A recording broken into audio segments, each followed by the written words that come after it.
A sinking river occurs when a flow of water loses volume downstream, replenishing the groundwater, which in turn restores that water later on. This is also the case for cave rivers in certain geologies, limestone most commonly. In any case, the water eventually returns from the depths, bringing with it dissolved elements to sustain the world above. This is but a fraction of the miraculous cycle, revitalizing the surface from the underground domain, nurturing all life as we know it. My vocation is speleology, the scientific study or recreational activity regarding caves and the like. For me, this manifests as a fervor in exploring them. There are, of course, obvious dangers associated with these activities, and I am not one to push them out of mind. This all applies to my experience a year ago in a cave I stumbled upon during my travels through Western Asia. The focus of my travels was to find a cave which had not yet been explored. I took this journey alone even now. I have yet to meet an individual able to match my odd passion for traversing where nary a peep of light enters, snuffed out by the damp, cold darkness below. At the time, I was trekking the Konya Plain in central Turkey. The area is known for various sinkholes and caves, a little contradictory when it is thought to be one of the driest areas in modern Anatolia. God, I wish I had just walked right by that place. But I cannot justify regret when foreseeing the consequences was impossible. Many will likely see me as an arrogant fool reading this maybe, but I ask you at least hear all that I have to say. I set up camp near the entrance shaft around midday after doing a little online research. I am fairly well versed in the Anatolian regions, but I had never seen a cave listed anywhere close to my location. Well, that settled it. I was certain that this cave was wholly unmapped. I could feel my excitement boiling over as I unpacked my surveying and caving equipment, as well supplies to bring with me. I made sure to don some light waterproofs, as a small stream led down into the cave's entrance. Caves are practically refrigerators as it is. Regardless of climate, no need to worsen this by being splashed by equally frigid water. Suffice to say, I did not hesitate to get started. It is important during a time like this to rein in one's excitement, which can swiftly give way to panic if you get lost. In fact, I almost forgot to bring spare batteries for my headlamp, a blunder that could very well have ended in disaster. I took care to detail each tunnel upon reaching a branch or terrain change, using my hand compass and inclinometer to measure the angles in the passage ahead, then record the distance of the current passage with a tape measure, before proceeding deeper into the hidden world beneath. I noted a peculiar feature at the cave's entrance shaft, an abundance of what seemed to be moss, colors ranging from rusty orange to a striking crimson at first. This led me to believe it was a colony of sphagnum moss, several species of which can be varying degrees of red in color.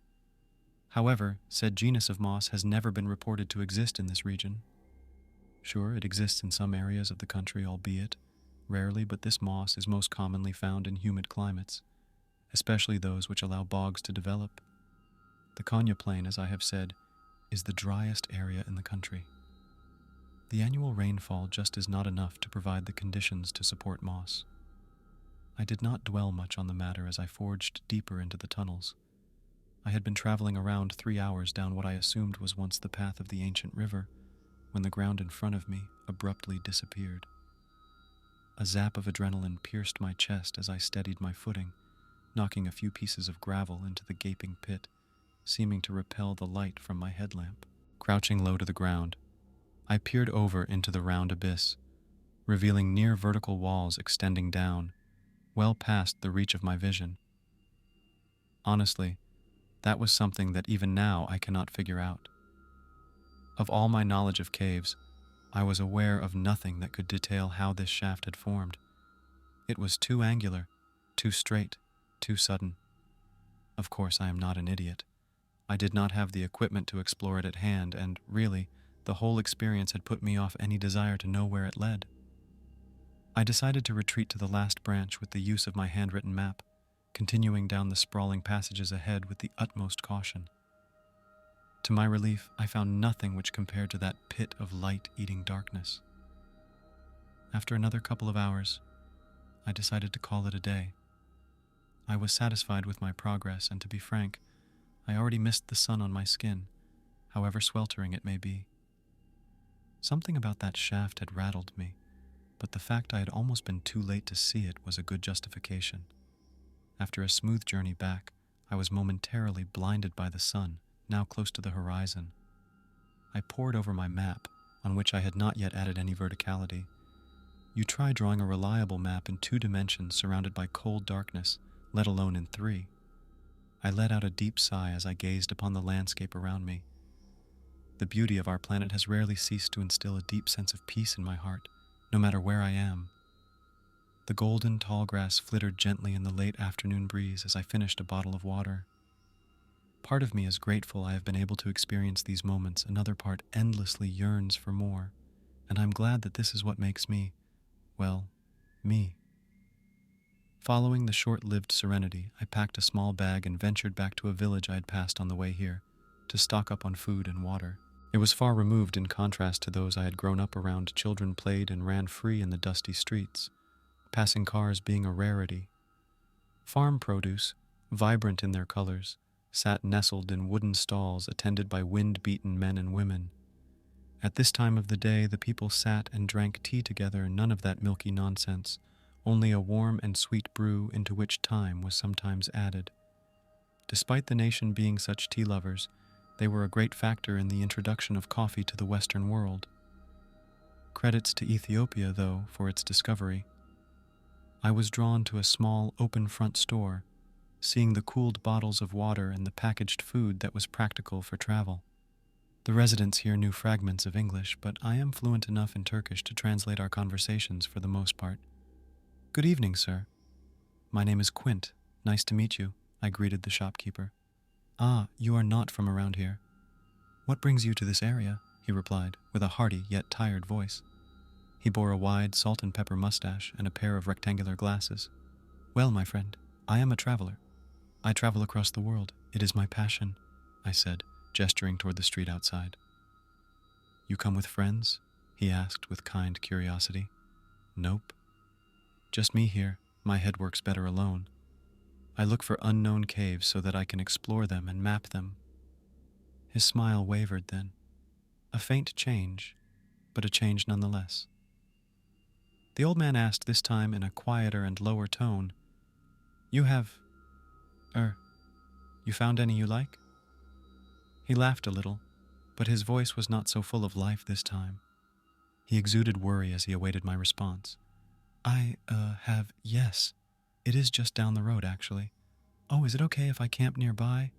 I have already explored a lot and need to rest so I can go back in tomorrow."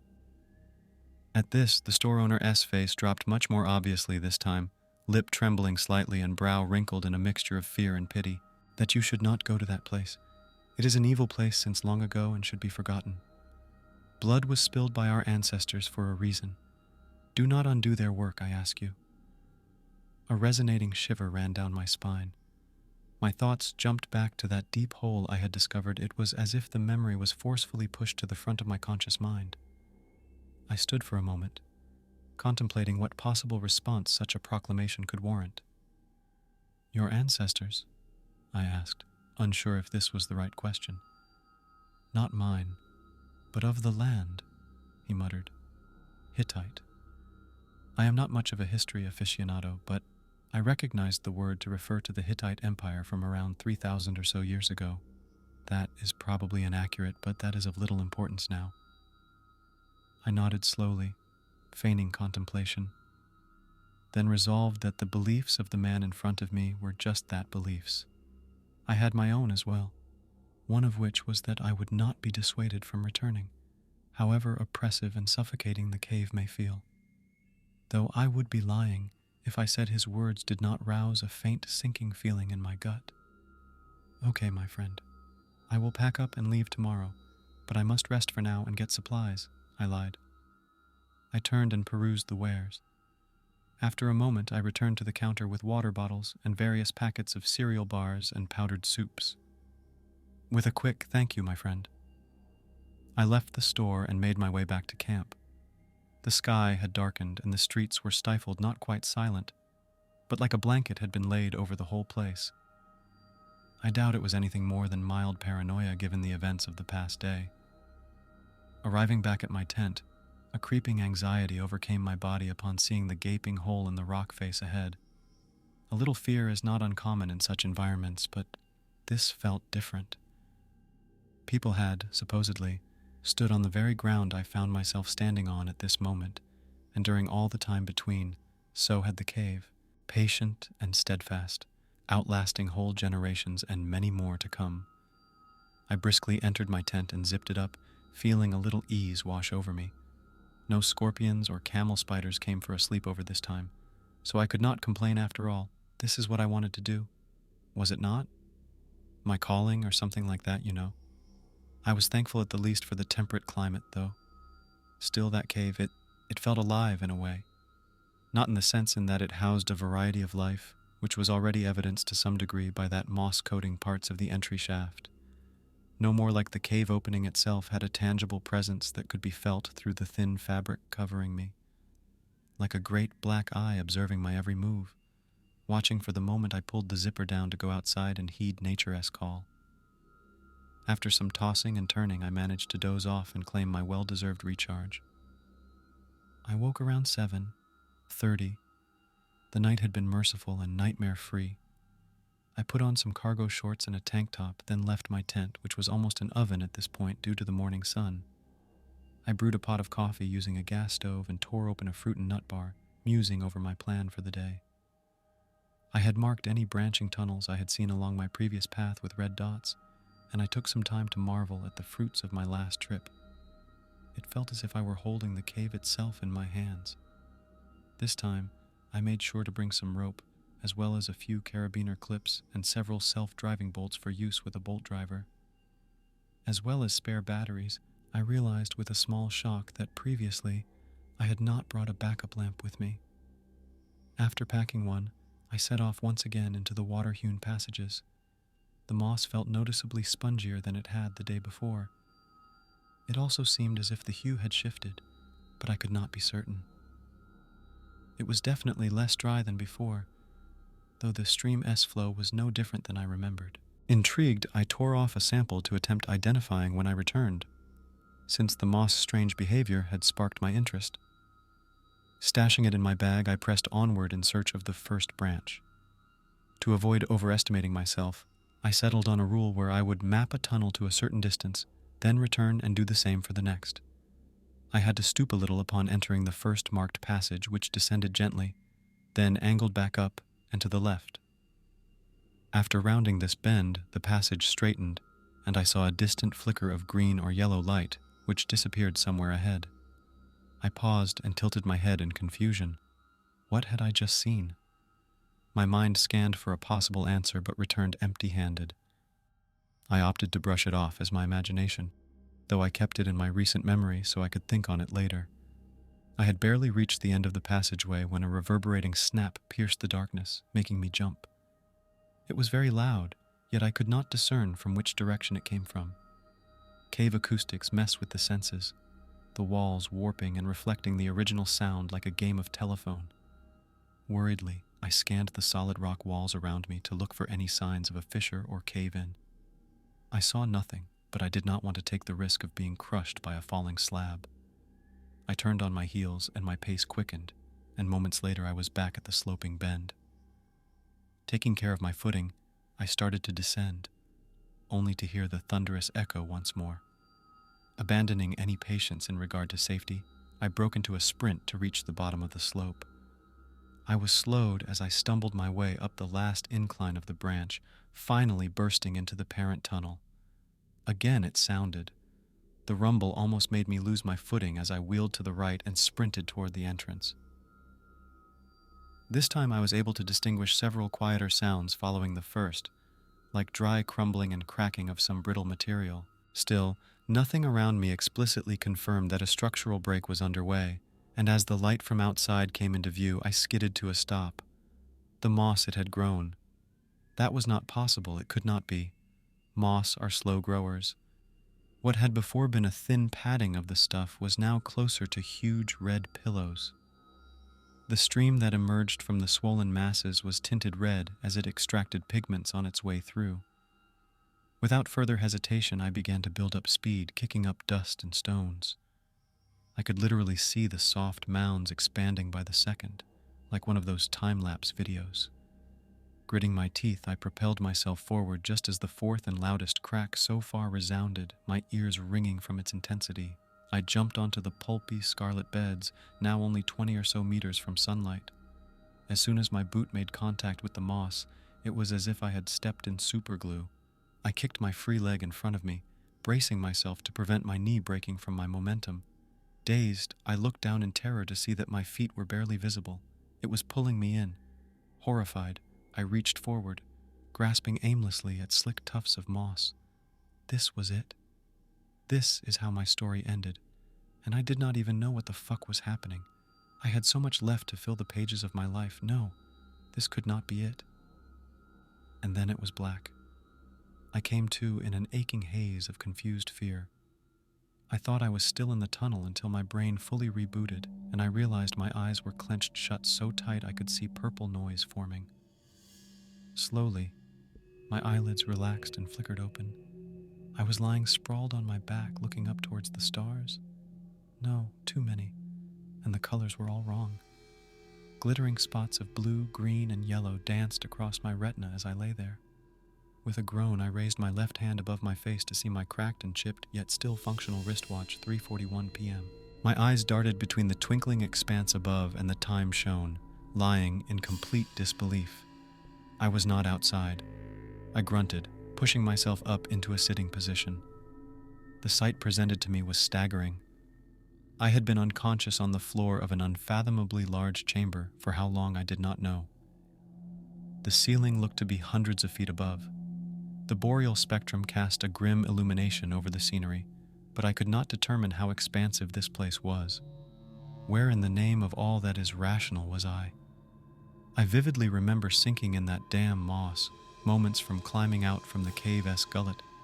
But where had I wound up? I lowered my gaze from the glow overhead to get an idea of the structures around me. Immense crimson stalagmites towered over the chamber, as well as equally massive hanging stalactites, which seemed to look down upon me in dismissal. Some had met and formed great pillars, looking as if they were all that was holding this place up. I would have attributed it all the phrase morbidly beautiful, but my mind was racing too fast to consider anything unrelated to finding a way out of this hellish landscape. I stood up with some effort, muscles still sore from my previous actions. Looking to my right, I found more of the ominous formations. To my left, the mother of all monoliths stood before me. It is difficult to convey its size, tenfold thicker than any of the others and stretching toward the stone roof. Red rubble littered the area around it, a result of some unknown assault on the object. Squinting at the lower reaches of the spire, something smaller caught my attention. What appeared to be a raised stone platform surrounded by carved steps on all sides. Keen to get some form of answer, I walked over to the structure, making out a single object on top. I was looking upon a sort of podium, atop which were stone slabs stacked neatly. Many of those entrancing dots of light spotted the ancient altar, which I came to realize were some kind of fireflies as they fled on my arrival. Were those what I had seen in the tunnels before? I figured there must have been millions, hundreds of millions of them resting on the cavern-esque roof. I closed my eyes and took a few deep breaths. I considered the possibility that I had knocked my head, and this was a dream conjured as a result. But it felt real. The pressure on my feet, the rays of emerald light in my eyes, these things could not be attributed to a dream. If it was, then my awareness would allow me to lucid dream and fly my way out of the chamber. Climbing the worn stairs, the contents of the stone plates came into view. They had something carved into them, a myriad of pigments coloring images akin to hieroglyphics. I remembered my backup lamp and removed it from my bag, which had stayed with me through the ordeal. I turned it on and illuminated the tablets before me. They depicted a story, which began with a gathering of people lying prostrate before a huge divine being. On its back were majestic butterfly wings, and great oak trees sprouted from its head. Its arms resembled the iridescent tail of a dragonfly, ending with human hands. Standing on many graceful insectoid legs, it showered the worshippers with a blessing. The next image showed a green landscape, with crops growing twice the height of men. Infants played and frolicked in the fields, some under sun rays, others basking in rain. For a brief moment I thought back to that shop owner, and what he had said about the land as ancient denizens. If this was in fact of Hittite origin, it was remarkably well preserved. I flipped continued reading to see an unsettling portrayal. The entity, who I assumed to be some patron of farming, maybe fertility, stood over the settlements, this time wearing a bitter sneer. Another frame depicted it then abandoning its people. They looked to be crying out, pleading in despair, their hands reaching out toward the titanic being. Had the people done something to upset it? The next image was in stark contrast to the rest, the same landscape as before. But this time the sky was blazing, the ground dry and cracked. The once lush fields were withered, and the folk who had been dancing in ecstasy were now sullen and bony. Underneath this was, God, I will just describe it. Men stood, naked, revealing what I can only describe as widespread castration. Jesus, I was nauseous even looking at it. It was like their parts had become gangrenous in various states of progression. Some were fully castrated, others only half. Among them were an equal number of mothers who wailed over stillborn children. All shared the same gaunt, malnourished stature. I stepped back for a moment, catching my breath. I am not generally squeamish, but this was something else entirely. How could a deity allow any of this to happen? I returned to the pedestal and quickly overturned the tablet in morbid apprehension. The next illustration showed earthquakes ravaging the towns and villages, and rivers which had been impossibly bent askew from their beds and diverted elsewhere. True Armageddon, if I had ever seen it told. I was about halfway through when a splintering crack tore through the ambiance. I immediately correlated the noise to what I had heard in my fleeing from the tunnels. A deep sense of dread grew, winding its way up and throughout my skeleton. I could not at first identify the source, but the answer presented itself before I had the chance to try. I sank in awe as a great chunk of the scarlet mountain before me had broken off. The scale of the landscape made the boulder seem to fall in slow motion. Finally, the hunk of maroon rock drove into the ground with such force that I could feel the earth tremble beneath me. I leaned on the pillar, paralyzed for a moment. A cloud of brown dust plumed from the site of impact, which I hoped I was upwind of. I had enough problems at the moment. I did not need particulate lung disease as another. Allowing my heart rate to subside, I looked back down at the tablets. Following the doomsday imagery, there was some kind of official gathering. Many of the attendants wore robes and were discussing something in a heated debate. To the right, a recipe for something was inscribed. The characters of the long-dead language meant nothing to me. All I could do was attempt to follow the accompanying illustrations. The first displayed 5 men, bleeding into a pot.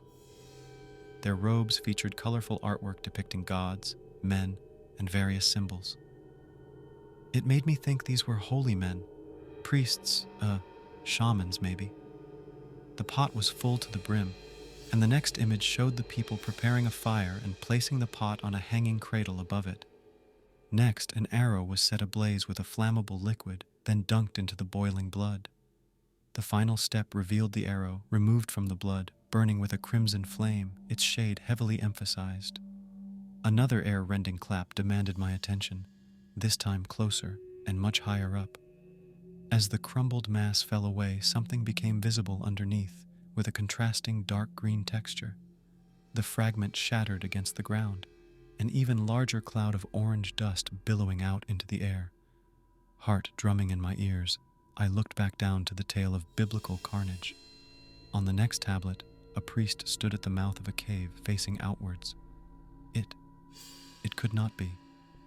It was. The shape had already been ingrained into the folds of my brain. It was identical. Close to full-on panic at this point, my eyes drifted to the lower portrayal. The creature from the beginning stood leagues above the congregation, bathing them in its shadow. Pure malice and rage were its expression. I felt it was addressing me directly, Splintering rumbles now rising in a terrible crescendo, I flipped the slab to reveal the final page. The burning arrow was shot by a bowman into the deity's left shoulder.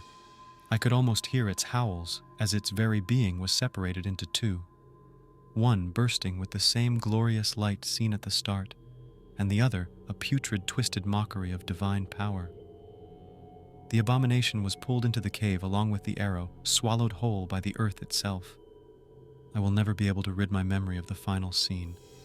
Cattle, goats, and even people were being sacrificed en masse, their blood forming a gushing torrent which drove its way into the cave. The river was shown seeping through the rock into an immense chamber where it showered down onto the vile, writhing being. It encircled the creature in a sanguine whirlpool, constricting around it as its appendages flailed around. Blood, these enormous towers were made of blood? How? There was way too much of it. How many were drained to leave such an unimaginable amount of blood, and for that matter, why blood? It hit me then, that moss I had seen. Of course, it was not some offshoot of sphagnum moss. It was another unremarkable species that had been tainted by the blood of the masses. I was emptied of thought when a sudden, deep, menacing rumble vibrated through the entire cavern. This was different. It pounded its way through into the core of my being. Impending doom manifested, and I raised my head meekly above the altar. That dark patch I had seen before, it was moving, oscillating back and forth. All of a sudden the roaring tremor ceased, and I saw an eye. At least I assumed that is what it was, but it bore little resemblance. A deep depression in the mottled surface, shaped like a diamond with concave edges, contained a small point of white light that was emerging from the darkness, intensifying until a blinding marble gazed down at my puny form. A crackling voice erupted from within, sounding like the splintering bark of 1,000 trees being felled all at once, booming to address me. "You have changed your minds, I take it?" The force of its words made me stagger backward, and any response I may have had was throttled as I stared up at the glare of some colossal being. "Why do you cower in silence, human?" "Speak," it bellowed. What are you talking about?" I stammered, breathing shallow. I see some time has passed since your people and their self-proclaimed holy men entombed this form, using the very symbol of my gift. Does one not perceive blasphemy at this? It seems not. I will allow you a gentle reminder. Return me to my body, and I shall consider sparing life." "Life? What, mine? I do not know anything, please. I do not even know where I am," I cried, instinctually sensing the waves of anger emanating from the presence, sapping the strength in my muscles as I held onto the podium for support. At that moment, I heard something else. Yet again, its source was unknown to me, but I recognized the groaning of something under immense pressure. "Your understanding is not a requirement, human, but know that on the near morrow, the offspring of this world shall be torn from the future womb." The voice blared, cold, yet frothing with ire. "All you need do is share the whereabouts of my body and be done with this." The deep creaking suddenly exploded into a deafening cacophony. A jet of broken rock blood rather shot out into the air from the rear, the force sending shards far into the distant blackness in an instant. What I saw next, I wish could be wiped from my memory, but I do not think anyone could forget what then emerged. A vast appendage extended from behind, unfurling in all its awful might. The only way I can describe it was primordial. It looked something akin to one of the raptor-like pedipalps of a whip spider, rough and covered in bumps, and terminated in a collection of extremely long, sharp barbs. It swung around to the front, with a speed that was not physically possible for something its size. The nauseating stench of a charnel house then permeated my nostrils, as I watched in disbelief as the demonic appendage began scraping away at its prison. Wait, please, stop," I sputtered, words cascading from my lips before I even had time to think of them. "I do not know where your body is." The grotesque appendage continued tearing away at its cage. Shattered slabs fell by the dozens, further revealing the form beneath, to my terrible dismay. "So be it," the voice thundered. "I shall take the task upon myself. Do not worry your frail mind, I will see it through that this realm is returned from whence it came. The words had a disturbing sense of finality to them. Had Earth just received a sentencing? Myself being the sole member of the jury? I continue to hope with all my heart that that question is never answered. The imprisoned being then seemed to set its sole focus on escaping. A second of the bristled limbs began forcing itself out of the side closest to me, fissures spreading through the dried blood like tree roots, grasping and reaching toward this plane of existence. Both limbs free, they drummed and slashed away until at last the structure failed, collapsing in a deafening whirlwind. The being's true form was beyond words I am comfortable writing. It must have stood at least 150 feet tall, 180 with the dead, rotten trees which sprouted as horns from its head. Most of it was covered by a sickly black-green carapace. It stood upon vast, triple-jointed legs, constantly shifting for balance, shaking the underlying bedrock and stirring the luminous insects from rest. The torso was vaguely humanoid, but was littered with bulbs that rhythmically spewed puffs of vapor. Countless writhing tendrils came off its back, snaking about the chamber, itching for something alive to grab a hold of. They moved at such a speed that my eyes barely perceived them. Its face haunted me the most, also humanoid, but lacking a jaw. In its place was a cavernous pit filled with fleshy spikes, freely dribbling a rancid, viscous fluid. I saw no nostrils or ears, but its eyes were those diamond-shaped pits I had seen prior, holding orbs of pale light. I am sure there were more legs than I have depicted. I have attached a rough sketch here of how I remember its appearance, but the memory is traumatic, and details may be astray. With a great effort, I tore my eyes from the behemoth and thought frantically, searching for anything that could possibly aid my situation. I was close to just giving up when I caught a glimpse of something beneath the remaining tablet. Swiping it off with little regard for their historical value, a deep groove betrayed a square hatch. Opening it, I peered inside to see a bronze arrow flickering with a meager lilac flame. In terrified confusion, I picked it up to find that instead of being hot, it was strangely cold between my fingers. For a moment I stared, puzzled, until I made the link to what I'd just read.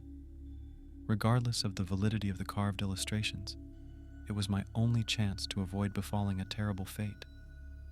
With all the determination in my bruised and battered body, I raised my head and began descending the steps.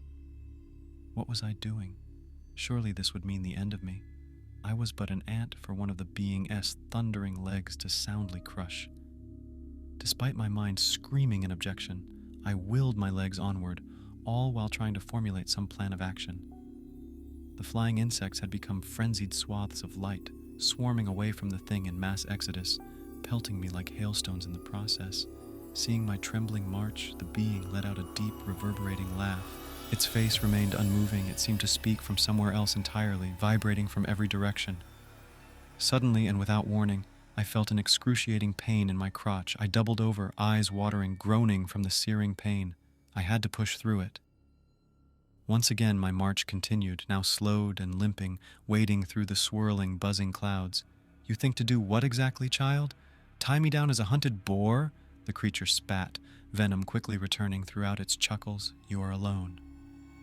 I did not answer, for I had none. I was asking myself the same question. My dragging feet came to a stop, causing the entity to tilt its head in bemusement. I admire your resolve, pathetic as it may be, though I grow tired of this futility, it hissed, shifting its pounding legs to face me. In an instant it raised an arm and swung it toward me. I did all I could think to, and held up my hands defensively. I squeezed my eyelids tight, and mentally recited a prayer to an unspecified god. The flies had become like rubber bullets at this point, stinging my skin with each impact. An ear-shattering boom rang out as the attack broke the sound barrier. I was blasted back a few feet as a result, whereupon I opened my eyes to see a bleeding stump in place of where my left pinky finger had been otherwise. I was somehow unscathed for the most part. The force of the attack had cleared the area of the insects, leaving nothing but a graveyard of twitching legs. Looking up, it became apparent that the arm had swiped at the arrow I had held, now embedded into the sharp extremity. Sizzling cracks spread from the location, and the creature howled, backed by a choir of screeching metal. Its arm spasmed violently, forcing me to retreat in fear of being rendered a pile of diced flesh and bone. After a time of stumbling, I tripped and fell onto the cold floor. Turning around, I could see the beast struggling with its wound, scraping away at it, roaring in pained fury. It managed to dislodge the arrow and fling it far into the darkness before turning its head to look directly into my eyes. It took a step forwards before dropping to a few of its knees, for lack of a better term, then strained a weakened chuckle. Aha! I am patient. Run, little one, and spread the word of my coming. Instill fear into your tribes, your settlements. It will be far more exhilarating upon my arrival. Go to hell, you depraved piece of shit, I yelled, coming out more as a fleeting wish than the powerful taunt I had hoped for. Good, very good. There is little fun to be had in hasty submission. And with that, the colossus dropped to its remaining knees and collapsed. I do not know how long I sat there, panting and heaving. I observed the creature for a while, but it seemed to be in some kind of coma. I was not going to check for a pulse. But the mounds on its torso continued to expel gas, which dissipated into the cool subterranean air. After I was certain that it would not be moving any time soon, I shakily stood up, then retrieved my gear from the altar. It seemed that the only way out of this place was up squinting. I could just make out a tunnel. A dark blemish on the ceiling, close to the top of one of the columns. I would need to recycle some of my bolts during the ascent, but regardless, I clipped myself into and tightened the harness. I began to climb, one repulsive handhold at a time. Flakes of blood showered me like confetti, celebrating an empty victory. I developed an efficient routine for bolt recycling, descending from a higher rung and unplugging the previous ones. I often had to hang from the rope in near exhaustion to prevent my body from giving out entirely. 30 feet left. Multiple bolts had already slipped my grasp and tumbled back into the hellscape below. I tried to avoid this, though my recently severed finger did not help. It may have been my tired mind, but I could swear I heard distant rumbles coming from all around. I blocked out any implications regarding the dozens of other scarlet obelisks nearing the final stretch before reaching the opening. Finally, after more than 200 feet, I clambered into the tunnel I hoped would lead to salvation. It extended upward another 50 or so feet before my fingers grasped the rim of the shaft S opening. It took a moment to reorient myself to the surroundings, after which I realized where I was, the dark pit, whose discovery had shaken me up the day prior. I crawled my way in the direction out of this nightmare. My knees were cut and scraped on the sharp gravel scattered across the floor, but I persisted nonetheless. While more bearable now, the pain still lingered in my groin, and I refrained from examining the damage as I scrambled my way out. Near the cave's entrance, I was worried initially, seeing no daylight, and I checked my watch to see it was almost 8 p.m. I could taste fresh air, feel the cool stream running past my knees and ankles, washing away blood and grime. It was like drinking a glass of ice water after a hot day. After moving closer, within range of my almost dead lamp, the moss was mostly gone, a few dry scraps left clinging to the walls. A relief to be sure. On the verge of passing out, I hauled myself past the entrance with a grunt and flopped onto my back, gulping long, deep breaths from the night air.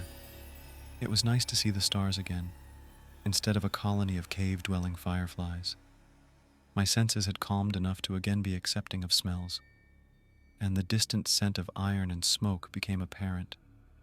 I had had my fill of curiosity, and I pulled myself inside my tent, allowing myself to wane into a deep slumber. I packed up my belongings the next day and cut my trip short. I just did not have the strength nor will to pursue any further ventures. After some disinfectants and bandages, I returned my rental car and bought a ticket home for the same day. It was surreal, to say the least, sitting amongst fellow plane passengers in their blissful naivete, knowing what I had seen yet surely could not speak upon, lest I be shot down with pitied looks and quiet dismissal. The journey home was inconsequential, the usual work or life worries I may have otherwise had eclipsed by my experience. I immediately visited my doctor, who inquired about my missing finger. I had come, however, in regard to the frequent pains in my lower back and genital region, which had not eased since the day I left. Of course, no diagnosis was made. All the doctor could say is that the blood flow in those areas had drastically decreased, and that necrosis was a possibility. I mean, I was not planning on kids, but it might have been nice to preserve the option. I was prescribed some pain meds and sent on my way for the moment. Months later, I still have not reached any substantial conclusion. There is no closure to be had. I did some research on the ancient Hittites' mythologies, and I have in fact found something that seems similar to what I had held witness to. The tale follows a deity by the name of Telepinu, whose desertion led to a similar sequence of events. It ends with a priest banishing the goddess Anger to the brass containers in the underworld from which naught returned. That is where the similarities end, though. It did not seem like a demon, nor angel or god, but something else entirely, the impurities and flaws of a deity given form. For one reason or another, I feel that the other bloody monuments in that place may not have been empty. Maybe this process had repeated many more times than I could comprehend. If so, what of these divine beings who were purified? Where have they gone? Ascended to someplace else? I do not see them anywhere on earth. So, if anyone believes this, stock up on canned goods and other non-perishables. As time passes, it grows harder and harder to quell my hunger and thirst, though I do not starve. Procreate, while you can or not. There is a school of thought that says that it would be a mercy to spare our children the terrors which will inevitably break their shackles and curse those children, and their children as children forevermore. The earth has been nothing more than a cleansing site for those above us, allowing them to reach greater heights, and all the filth and depravity that remains has been left for us to inherit.